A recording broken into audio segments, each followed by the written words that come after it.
কৃষ্ণাই আৰক্ষী থানাত 10জনকে লোকক যেহেতু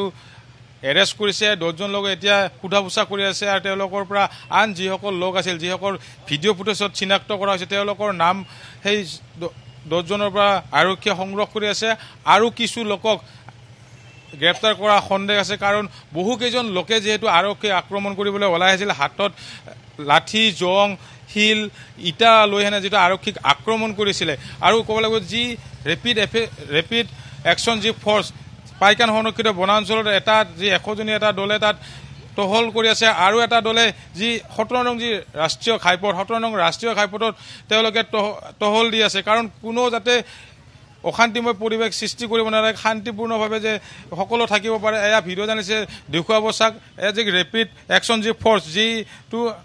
17 নং যি ৰাষ্ট্ৰীয় ঘাইপথ 17 নং ৰাষ্ট্ৰীয় ঘাইপথত এনেদৰে টহল দি তেওঁলোকে এতিয়া যি কৃষ্ণাই যি আৰক্ষী থানাত তেওঁলোকে উপস্থিত হৈছে আৰু ক'ব লাগিব যে কৃষ্ণাই আৰক্ষী থানাত যিহেতু 10জনকে লোকক যিহেতু আৰক্ষীয়ে গ্ৰেপ্তাৰ কৰিছে সেই 10জনকে লোকক এতিয়া সোধপোছ কৰি আছে আৰু তেওঁলোকৰ পৰা আন কিছুমানৰ যি দুষ্কৃতিকাৰী বা যি উচ্ছেদকাৰী যিসকল লোকে আৰক্ষী আৰু বন বিভাগক আক্ৰমণ কৰিছিল তেওঁলোকৰ নাম তেওঁলোকে তাৰ পৰা লৈ আছে আৰু সেই নাম আৰু সেই ভিজুৱেল দেখি কোনজন লোক কোন হয় ক'ত থাকে সেই ইনকুৱাৰী কৰি আছে তাৰ পৰা আৰু বহু লোকক গ্ৰেপ্তাৰ কৰাৰ সম্ভাৱনা আছে আৰু আমি খবৰ পোৱা মতে কিছু সময় পিছতে ইয়াৰ পৰা আৰক্ষী এটা বৃহৎ দল ওলাই যাব সেই লোকসকলৰ অভিযানত আৰু এনেদৰে এয়া চাক ৰেপিড যে একশ্যন ফ'ৰ্চে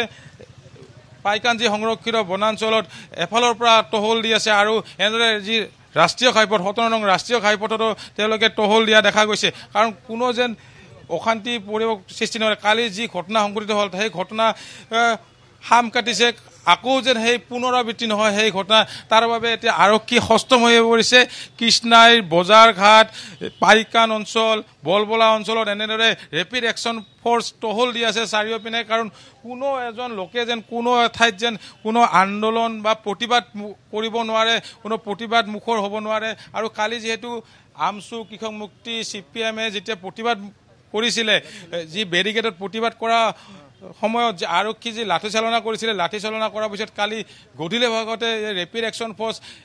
মোতায়েন কৰা হৈছে কৃষ্ণাই সংৰক্ষিত বনাঞ্চল আৰু কৃষ্ণাই সংৰক্ষিত বনাঞ্চলত যিটো আন এটা যি ৰেপিড একশ্যন ফ'ৰ্চ যিহেতু টহল দি আছে আমি তাত যেতিয়া প্ৰৱেশ কৰিছিলোঁ তাই যি বিদ্যাপাৰা ME স্কুলত গৈছিলোঁ যিখন স্কুলত কালি অগ্নিসংযোগ কৰিছিলে তাতো টহল দি আছে আৰু কোনো এজন উচ্ছেদিত পৰিয়াল তাত সোমাব দিয়া নাই কাৰণ কোনো এজন লোক যদি তাত প্ৰৱেশ কৰে তেতিয়াহ'লে ইতিমধ্যে মুখ্যমন্ত্ৰীয়ে কঠোৰ নিৰ্দেশ দিছে আৰু